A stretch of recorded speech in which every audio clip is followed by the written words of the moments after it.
I Yeah, am in the what? airport. Are you Yeah. here? Or are you there? I am planning on flying to Boston. That's the goal right now. But Yeah. there's been some hoops to jump through. Was supposed to be there tonight. I'm definitely not going to. Hoping that I'm there at 1 p.m. tomorrow if nothing else goes wrong. But I will be sleeping in an airport at the very least. It's just a matter of which one. Mm. Was Yikes, gonna they unfortunate. almost for about 30 minutes I was redirected to Philly. That changed. Thank God I don't have to go to Philly, but don't have to That would spend a be unfortunate. second in that terrible city. Oh man. So you're coming back for the holidays, right? Is that I am, yeah, coming back for the holidays, and I figured we'd all get together again, in the holiday spirit, and yeah, I figured I'd make a quick appearance, and the also I might check out that Rockets game, if tickets are cheap enough. I was actually this is mm, gonna be funny, but a while back my podcasts were just auto playing, and within heckling distance came on, and I was oh listening man. to the episode where we debated balcony seats versus lounge seats, and still a good one. I stand by my statement. I I still What is to stand it? my by You mind it as well. prefer wholeheartedly. balcony? I'm big I on the prefer low. balcony. I I like like balcony better. around like half court within the first few Yes. rows. That's like Yeah, it's fine. ideal. It's like looking at like a I don't know. It's got like the TV angle is what I'm saying. It's good. It's very I Yeah. agree. I will say though, if you have to sit like in the corner somewhere, because those are usually the cheapest seats, I'd rather be up high so I can see everything than like Yeah. at an angle. Yeah, Jack and Danny were big on the Landon. balcony seats. I understand you wanted to go to more games, but I would rather watch on TV than sit in the balcony. Just give me those lounge seats every time. I think Sam agreed with you, right? It was Sam, a very that was your thing. thing. I don't know if Sam was there that day, or maybe he was just there for a little bit, just a minute, and then he had to go. It was Maybe something I can't might have quite been remember. working. That makes a lot Maybe of sense. that might have been it. Possible. Very possible. Okay, we got the chat popping. Jack and saying the way the Seas are playing is going to make me start They drinking. may make me start drinking in general. Never drank before. They make you think about it. Brutal. Sam, you've never drank before? No, Is never. it like a personal choice? Yeah, he's not interested. I haven't either, Sam. I'm actually with you. All You as well? right, Yeah. half of us. Boom. But I'm with them. The Celtics get me close sometimes. Yeah, it's not great. Landon's power is out. Landon, so are you using like the little power you have to watch the stream? Because if so, respect. What a trooper. What a legend. Dennis, loving the 20-degree weather in Oregon. Ice storm outside. Fire in my house tonight. Watching the best team in the league. Well, not technically the best team in the league anymore. They have lost that. They lost that. Jack and saying Florida's supposed to freeze tonight, saying he quit drinking after 5 years in Thailand, I I believe. feel like that would do it. Yeah. It's either like one or the other, right? It's like either you like pick up drinking after being in Thailand for 5 years, or it's vice versa. All right, we got Andrew in the chat. I believe this is Knicks fans, Andrew? Question? Not sure if Quentin is back. Yes, I am right, because he's talking about the Knicks. Not sure if Quentin is back in tonight. I wonder if the Raptors unshelved something the way they held Brunson to 5 points. Doesn't matter. I don't know what the Raptors are doing. Sam is not a Knicks fan, though, so I know if I talk for longer than 2 seconds, Sam will yell at me. So I'm sorry. Dennis saying they are the best team to me. They're just going through a rough patch. Phil with the fist bumps. Hello, Phil. Welcome in. KJ, we do fist bumps now. Yeah. It's a thing. A chat started a trend. KJ, we'll get your thoughts. You haven't been here in a minute. Why do the Celtics stink now? What do we think? It was weird. That West Coast trip just seemed like it messed them up for whatever reason. And, a lot of people freaked out during the West Coast trip. And I feel like, there's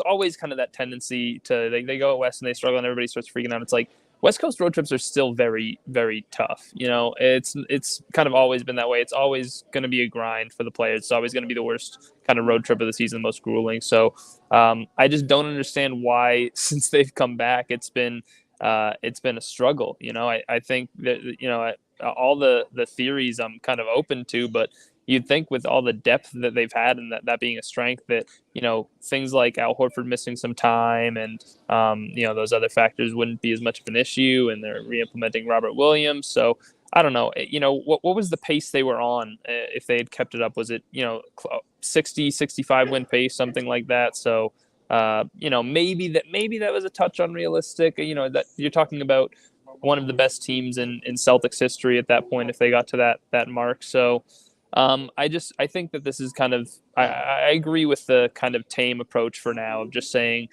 it's kind of the natural progression of the season. They're just going through a little bit of a rough patch, and I think they'll get back to where they're going to get to. I think if anything, if you want to point to a real positive, you could just say, hey, they've kind of seen their potential, and they've seen what the kind of team they're capable of. There's they've had the experience of going to the finals now. Maybe they're kind of saying, okay, let's not expend all our energy trying to pick up these regular season wins because we are more confident now going into the playoffs that we can just turn it on and win these playoff series. So if they're trying to not empty the tank, that's I guess the most positive kind of outlook you can have on it. I'll say this, and Jack, we talked about this a bit yesterday on our very lengthy stream where Jack had to bust out the shield and defend himself against the very angry chat. Oh, right. But in all seriousness, the Celtics played a really good second half against the Pacers. Now, there's no excuse for playing as poorly as they did in the first half, but the second half showed you a lot of great things. They were really hustling. Robert Williams was playing great. He wasn't in the starting lineup now. Is he playing? Is Robert's he out? No, he's out. He's out. He's out. Yes. I know the illness was questionable. But anyways, he was playing really great. He was creating second chances. You saw Tatum really take over, go to the rim when things weren't working for him in the first half. They need to do that as a team. They need to hustle as a team. They need to get better shots as a team. And when things don't go their way, they need to stop getting discouraged. You kind of saw that throughout the second half because the Pacers made so many tough shots and the Celtics still kept powering back, and they almost came all the way back from being 30 down. So if you can put together a half like that, you need to keep it going. You have Milwaukee coming in on Sunday for Christmas. This is a Timberwolves team without Towns. Is Gobert playing? He was questionable. He was questionable. And this is a very middling Minnesota Timberwolves team, just like the last two teams you lost to. But you should be able to beat them. This is a great night to get right. Let's see if they do it. I feel like I've been saying that now for a few games. Oh, yeah. At least the last 3. 2 right? weeks. It's been rough. I feel like that West Coast trip, the biggest thing was that Warriors loss. They took that one on the chin, and then they just have not played the same since. It's sort of like they just got shown. It was almost kind of like getting hit with like this you, and it's like, they just got exposed, showing all of like the terrible things they did last season and kind of how all of those ugly little, blemishes kind of came to light again. But in terms of the Timberwolves, though, I mean, yeah, again, it's a team that they should beat. I can't believe how many picks they gave up for Gobert. That looks like really, really, really bad. I thought it was bad at the moment. Like now it looks even worse. So, yike. The illness, though, for Rob, not COVID. I'm wondering, is this like a flu that's going around? Because Marcus had it. Now Rob's got it. I'm hoping that it's not something that sticks around for too long. But obviously, I don't know what you guys thought about it, but I thought Rob looked pretty good in that Pacers game. He definitely created a lot of second chance incredible. I thought that was amazing. He played so good. I had someone beefing with me on Twitter about it. They were like, "So you think he's like looking up to game speed?" And I was like, "No, like I just thought that he looked good. Like he is looking up to game speed. There's nothing wrong with thinking that. Jack, you wrote about it today. He had 12 rebounds. I did. Like a team high 12 rebounds, team high 7 offensive rebounds. Like crazy. And he kept getting these he was like, he's not grabbing rebounds, he's tipping them. Like he always does that. He always tips rebounds. He tips them out to the perimeter where guys are waiting to get the rebound and shoot it. I'm like, that's exactly what he's supposed to do. It's like the way that he gets assists is exactly like that. So it's just crazy to me. But I don't know about you guys, and I know that obviously Jack wrote this article about him, but I think when they're talking about these mental struggles, I think a part of it has to be Jaylen Brown, right? There's something mentally going on there where it's just trying too hard and forcing it. He looked rough, especially the second half. Like the team played better and like overall, like he was playing better, but the shots weren't falling. It seemed like he was forcing it a little bit. Turnovers obviously are still an issue for him, but what are your guys' thoughts? Because JB's worrying me a little bit lately. Well, I'm not allowed to voice my opinion on Jaylen Brown. So I'm going to let you guys take over because if I voice my opinion, then people on Twitter, tell me to. Sam Jack pointed is in out. your corner. KJ, Well, do you know who yeah, KJ. GRD is? Green Run Deeps. The Green Run Deeps, the guy on I Twitter. think the I Celtics fan. think probably yeah. I think He- I haven't heard from him in a while, but Yeah, I mean, I have because he retweeted my Jalen article and goes, "Fuck you, Jack, little bitch." And then I had all of nice. Celtics Twitter just on my ass. Landon and Jack and very kind to me in the chat saying they read it and that it's fine. But Okay, my well, mentions were Jack. Okay, Storm. Jack. This is a safe space. You don't have to worry. Everybody in the chat wants to hear. I We won't. yeah. We won't cancel you on Celtics Twitter. Just we want to hear what you think. It's okay. You can tell us. Yeah, no, I mean, Sam and I did a live stream yesterday where I explained it. Had a good talk about it with the chat, but it's just like he's committing the same turnovers where he's driving into the paint, like Tiffany is saying in the chat, too sloppy with the ball and doesn't like to pass. I mean, this is essentially the I could describe my article in this, except I had to provide examples because that's how writing works. But yeah, am I frozen? No, you're good. You're good, man. Oh, okay. Sorry, my computer was freezing up for a sec. No. He's driving into crowds with no direction of what he wants to do with the ball, and it leads to either a loose handle turnover or a bad pass turnover. He's taking contested shots in the mid range and on the 3-point line and in the paint instead of kicking out to open shooters, which I understand because the Celtics are in a slump, but that's how you get out of the offense. And there's a chart I remember I was in a thread with Bobby today talking about the offense, how their shot quality has gone down. And part of the reason is, in my opinion, because Jayson and Jalen, but mostly Jalen, in my opinion, are taking these contested looks instead of kicking out to shooters and taking the Celtics out of the flow of their offense because they think they have to, because guys like Sam Hauser and Derek White are struggling. And so not only is their shot percentage going down, but their shot quality is going down because they're not taking the bad looks. The only way to break out of a 3-point slump is to keep shooting those threes. And I'm not saying you can't find other sources of offense, but if you completely abandon the model that worked so well early in the season, then you're going to go back to playing like they did in early 2021. So and then Jalen off-ball defense has also just been kind of horrendous this season. That's the big knock for me. The off-ball defenses look bad. And I think not passing to guys impacts the other people around you. Like, it impacts their confidence. Like, it hurts them. Don't you find it strange that they would let that slump, considering all the success they had in the early part of the season, playing that way? Don't you find it strange that they would let the 2-week stretch of slumping and rough shooting, just let them completely abandon that style when they saw how effective it was for that long of a stretch of time and how good, like, they were the best team in the NBA during that. They did it last year though, right? They did the same exact thing where, like, they were playing hot and then they would just throw up on themselves and just go away from everything that was working. And it's like, no, guys, like, you literally have the formula. You know what it is. Like, wait, what are we doing here? I almost think it's a little different to where, when we were saying all of last year, even before that they need to pass more. We've been saying it for 3 years that they need to get better at passing the ball, not just the Jays but the whole team. They need to get it. We brought up getting a better point guard to do a lot of the distributing. They just need to find a way to pass better. And I felt like, yes, well, it seemed like that was the answer to us, and it clearly was. It also felt like, there's no hard evidence that will fix it. We're just pretty sure. Now it's like we've seen the way they played it the second half of last year and the first couple months of this year, and there is hard evidence that if you play that way, you're going to be an elite NBA team. And so it stuns me even more that they would go away from that style at this point, considering that they know what happens when they do play that way. They just get all shook when things don't go their way. They get shook. You saw it against the Warriors, and it kind of carried over the next 2 weeks. They showed up to Chase Center. They didn't play well. And then they showed up to Crypto.com, didn't play well. They came out in the first half against the Lakers, played well, and then they collapsed. It's remarkable that they won that game because they've been so horrible when things don't go their way. They managed to get their footing again and then come back. They didn't deserve to. Yeah, and they didn't deserve to. Yeah. And then they've come home and done nothing. So is that what you guys calls? Is that what you guys think it is? It's just the Warriors game kind of mentally broke them a little bit?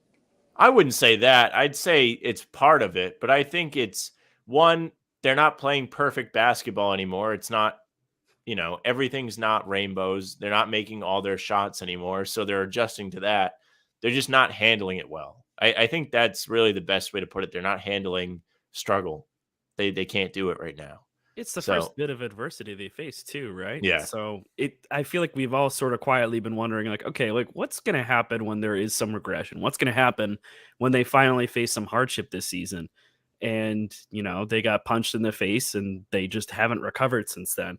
And I do think part of it's, you fall into those old habits when shots aren't falling because you want to be the one to fix things. Everyone's trying so hard to fix it and to be perfect that it's completely undermining any of the kind of progress that they're making. So, I mean, I think Jimmy J might have mentioned it too. Yeah, Smart, Horford, White shooting over their heads, maybe. I think to a degree, maybe, but like, no one's ever, neither of any of those guys are really going to be 40% shooters consistently, but you also don't need them to be. You just need to get them open looks and to be passing them the ball. And I think right now, everyone's confidence is so low. All of your off ball guys that you would be passing to are like afraid to shoot it. They're all afraid to shoot it. Like I've seen so many plays where Derek White's been out on the perimeter and he's not pulling. He's passing or he's, getting off of the ball. Certain guys, as soon as the ball gets their hands, they're literally like, okay, who can I give this to? Because I really just don't want to have the responsibility of dealing with this right now. And, I was going to mention too, I don't know if you guys listened to it a few weeks ago when Scalabrine was on the low post, and they were kind of having that conversation of, the Celtics were shooting like 50-40 as a team. They're making the 50-40-90 analogy and saying they were shooting 50 and 40 as a team. And Lowe kind of made the point of saying, kind of the rational approach of like, that's probably not going to stay that way because that is absurd. And Brian Scalabrine was kind of like feeling like, well, why not? Why wouldn't it stay? I mean, it could, maybe. And I think that kind of rational approach maybe is kind of won out and evened out a little bit to say, yeah, shooting that well all season is an abnormality, is probably not going to keep up that way. And I think maybe that's just what we're seeing now. It was kind of all this sunshine rainbows thing of, well, the Celtics made the NBA Finals. They added, Malcolm Brogdon, and now this is the next step. This is the next natural progression of the team as Jaylen Brown and Jayson Tatum get close to their peaks, and now they're the best team in the NBA. No one can stop them. And now it's kind of like, well, maybe we're not quite there yet. Maybe that's not quite what the team is, and this is a little bit of, not necessarily a regression back to what they will be, but just a little bit of a slump, and then they'll bounce back a little bit and find that middle ground to the team they actually are. I feel like slumps happen. I mean, you have Jimmy J in the chat talking about shooting slumps and saying, I just named our whole team, it's true. I mean, Hauser's struggled lately. Derek White's, I think, 0 for 12 in his last 3 games. Al Horford hit a couple big ones against the Pacers, but he's been off. Sam Hauser brought it back a little against the Pacers too in the second half. But I think it's kind of falling into a spiral Jimmy J saying teams adjusted. We haven't. I think it's a dangerous spiral that the Celtics fall into, that 1 game, 2 games of a slump, and then Jayson Tatum and Jaylen Brown start to, not look for the shooters as much. They'll look to just do it themselves. And then at that point, the shooters are like, okay, well, if they're doing it themselves, then, it's not like the Celtics have outside of Sam Hauser, they don't have like, their shooters aren't, Joe Harris, Seth Curry, they're not guys just looking to shoot. Like Derek White will just make an extra pass and get it back to the stars if he thinks they want to do it. Same with Marcus Smart, same with Al Horford, they'll do something else. Like, the less you pass to the open man, the less likely that open man is to shoot the open shot, right? Like they're disrupting the flow of their offense. And so I think it's kind of become a chain reaction to the slump. The Celtics offense regresses back into this ISO ball, and now the shooters aren't shooting as much. And like I said, the only way you can break out of a shooting slump is to keep shooting the ball and keep getting those open looks. And I think that's been a big problem for the Celtics, that they're stopping, looking for that. Landon promoting in the chat, telling Andrew to come over to How About Them Celtics to pregame. Please do. We would appreciate Andrew. Everybody else from last season, jump on over. How About Them Celtics? If you're watching Boston Sports, help us out here, because these pregames are only How About Them Celtics starting in 2023. So make sure to do that. I guess they can catch fire as quick as they lost. Yeah, I saw a tweet today. I forget who put it out. It might have been like maybe Kevin O'Connor or Chris Vernon or something, but it was along the lines of like this Celtics team could just be an extremely volatile one, right? Like they could either be red hot or they could either be not, right? Like I don't like that. I think that's something. No, especially if it is dangerous, and Exactly. it's something Sam. along the lines of the style of play they're utilizing has an extremely high ceiling, but as we're seeing right now, it also has a very low floor. So I think they have to be able to find the middle ground where they can play that high level basketball with a 3-point shooting, but then when they're not hot, they have to find other ways of getting, good looks without Agree. just diverting back to this ISO ball, which just so objectively doesn't work, and it pisses me off. Like it just doesn't work. So I think they have So to find that middle ground, and once they do, when you talk about this, like a team is extremely volatile, can just be on fire now. Like, are we talking about a team in the vein of like, those Chris Paul, James Harden Rockets? Like, is that the type of team you're thinking of? yeah, Better potentially. on defense, I but think yeah. that's what I was going to say. I think the Celtics have the edge on a team like that because they can. This is effectively what I wrote about today. I wrote an article called "It's Time to Unleash Robert Williams," which it was basically presenting the idea of putting him in the starting lineup once he gets there. But the undertone, the basic thing is, if the offense is not hot, the Celtics have the personnel to focus on defense, right? Like Robert Williams has played in 3 games this season. He has not played a single second on the floor with Al Horford. Granted, Al Horford got ejected from one of those games, so he didn't have as much of a chance to. But like, you have this 5-man lineup of Smart, Brown, Tatum, Horford, Williams. That was the best 5-man net rating in the NBA last season and had the best defense in the NBA last season. And I think when the offense isn't as hot as it can be, which we've seen it can be, I think you need to shift the focus to the defensive end. And you've heard Marcus say it, you've heard Tatum say it. They're letting the missed shots affect the way they play on defense, and that can't fly. So I think inserting Robert to the starting lineup can help bring the focus back to defense. Because, I mean, like Sam said, like you guys said, in the Pacers game, Rob was very, very good. And It on sets the defense tone. especially, he was very good. Exactly. Having Yes. him in the starting lineup helps you start the game on the right foot, quite literally. If you're out there and you've got Rob and he's busting his ass on the offensive glass or seeing shots off.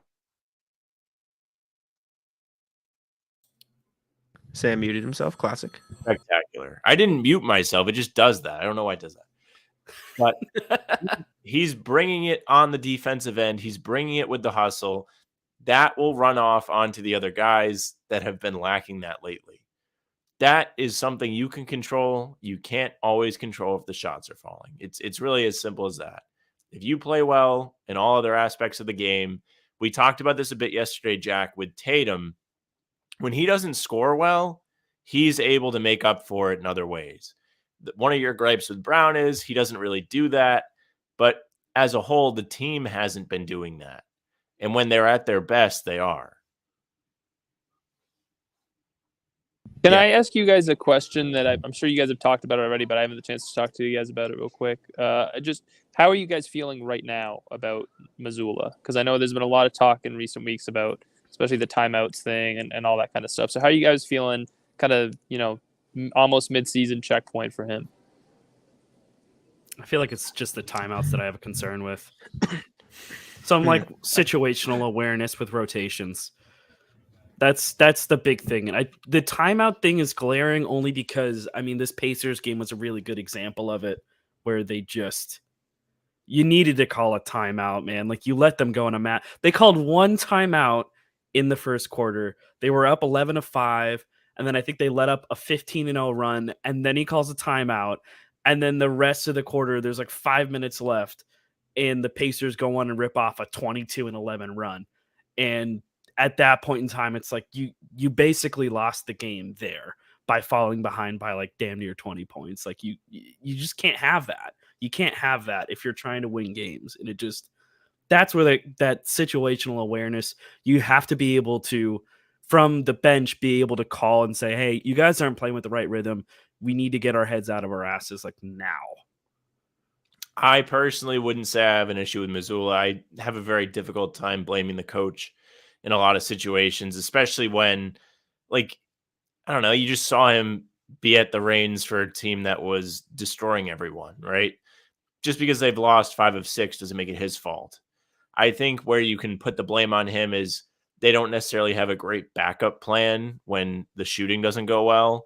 Is that on him? Maybe. It's also on the players because, again, the effort tends not to be there when the shots don't fall or the calls don't go their way. But from what I've heard about his philosophy, I kind of like it. He seemed not to want them to get too high on the highs when they were playing well and reminding them to keep growing as a team. So I think that's important. I think the guys like him. It's my understanding that Tatum kind of recommended him for the job when the Ime thing happened. So if the players like him and I mean, he led them on a really great start to the season. I don't see this all being his fault, at least solely his fault. Yeah. I mean, like Sam said, I find it hard to blame the coach in a lot of situations. I mean, unless it's glaring, like a Jim Boylan in Chicago situation. It's just like I've seen people complaining about what Jimmy J is saying here. Post game press quotes are sometimes bad. Like he doesn't necessarily get on them like Ime Udoka did.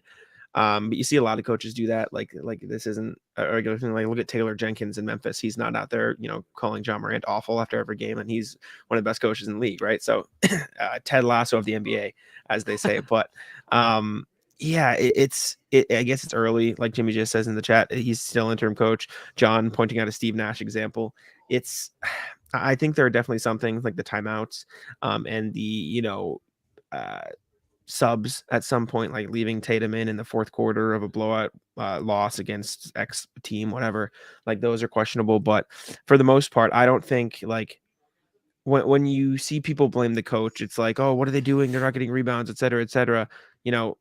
He's not forcing them to play ISO ball, right? Like I guarantee you, Missoula is telling telling them in the background, trust the offense, do this, and they're just kind of like free forming it. So, yeah, I don't know. I don't have as big of a problem with Missoula, but I know Sam has the pick of the night, so I'll let him. Yes, we have the pick of the night presented by Smash the Odds. You can follow them on Twitter at Smash Odds for free picks daily. You can pay for the premium service for the premium picks to make you some money. Their pick of the night for us tonight is Celtics minus 9.5. He's taking the spread. And my pick is Derek White over 2.5 assists. That number looks a little low to me. Jack, Tim, KJ, any picks off the top of your head? I gotta take a look. While Jack's looking, I have a question for does Jim Boylan qualify? I'm thinking about this as we get older, in our old age. Does Jim Boylan with the Bulls qualify as an NBA deep cut for us now, or how far back do we have to go? Because I feel like that wasn't that deep long cut ago from Jack. I know, but it's still I feel like it felt like very ages niche. ago. Vitor He's like the Favarani is poster a deep boy. cut for me. Vitor Favarani Vitor is a deep Favarani. cut for me. What about Colton Iverson Okay. is a deep cut for me. what qualifies? Is that 5 years for? Does it have to be 5 years or something like that? I'm just wondering. Or is it a Boylan, yeah, I percentage don't thing know. based on your age? Isaiah Thomas was 5 Yeah. years Eight ago now. to Maybe 10 6 years. 8 to 10 years. 8 to 10 I feel years. is a Okay. deep cut. Is a deep All right. cut. Celtics Not Jeff Green's yet. deep Not quite cut. there yet. That's the deep cut for you. See, I was trying to think of okay. coaches. I was trying to think of other coaches in the community because the best name I come up with is Vinny Del Negro with the Clippers deep cut. That's the best thing I can think of. Yeah. that's- David Blatt. that's going back. David Blatt. With David the Cavs Blatt. deep That's a cut. good one. My pick of the night. Taking a look here. Jalen Brown Sam- rebounds over 7.5, I think is a good one. And 3-point shots has become very dangerous with the Celtics, but Grant Williams, Derek White over 1.5, both plus money. I don't think either are terrible bets because you never know when they'll turn around. So Interesting. Sam, give me like multiple choice. If you have some on the table, I need like 3 options. And I'll Three give you one. options? Yeah. Oh, man. I have it. Okay. I can get it up for you if you don't have it, Sam. I've got him in the other tab. Okay, so Hit it up. typically, Jack, what did you pick, Jack? I'm sorry. I like Jalen Brown Oh. rebounds, and then Derek White Okay. and or Grant Williams threes are my usual go-to. Yeah, see, we usually end up going with Grant Williams over 1.5 threes, which is plus money, or Derek White over 1.5 threes, which is also plus money. Lately, those haven't been making you a lot of money. Something else I saw today that I kind of liked: Tatum threes is over 3.5 at plus money. I don't know. These are always Ben. tough. Rob The is fun out, ones Ben. are the Sorry, double Ben. doubles. Marcus plus 495 for a double double. I think those odds are actually not bad. If you're gonna make me take any of those, I think I'd like Derek White over 2.5, over 1.5 threes the best. That was my go-to early in the season. Here's hoping. Would be nice, wouldn't it? Be real nice. John saying it's dangerous. Yeah. Well, that's We'll have to why they see. call it gambling. Exactly. But Call it as we start to wrap up here, game is about to start. Anything you guys want to say before we get on out of here? Well, if I don't see you guys, happy holidays. Glad I stopped in. Great to talk to you guys again, as always. Shout out to the Hell yeah. YouTube crowd as well. Jump in. Oh, Jump in anytime. We It's like- appreciate you. This Thanks, was guys. fun. But yeah, thank you, chat. We appreciate you guys for stopping by. You can check us all out on Twitter. That's below our faces. You can check How About Them Celtics out on YouTube at How About Them Celtics, Instagram, TikTok, Facebook, any social media platform, Twitter, all that good stuff. If you're watching on God Boston Sports, make sure to jump on over to How About Them Celtics, because starting in 2023, the pregame shows will only be on How About Them Celtics. So And he did make sure to freeze check right on at the end. check there it we out. go. Subscribe over there. Hop on over. Thought it was Yeah. me. Oh, brutal. My bad. Anyways, thank you guys for tuning in. We appreciate it. We'll see you guys later. Peace out.